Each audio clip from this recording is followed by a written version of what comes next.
అందరిలోనూ ఆత్మతత్వాన్నే దర్శించు.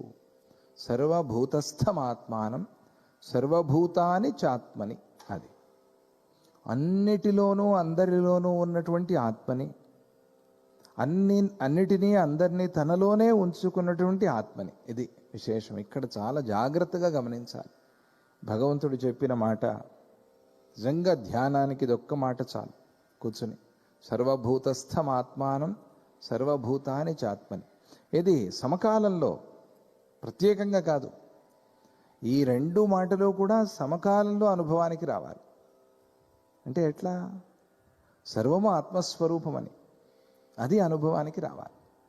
అందుకని అలా చెప్పాడు. అందరినీ తనలో ఉంచుకున్నాడు, అందరిలోనూ తానున్నాడు. ఇక్కడ మనకి సందేహం రావాలి, ఎట్లా అండి ఇది? అన్నీ తనలో ఉన్నాయి, తాను అన్నిట్లోనూ ఉన్నాడు, ఇది ఎట్లా సాధ్యం? అదే దాని మీద ధ్యానం చేయాలి.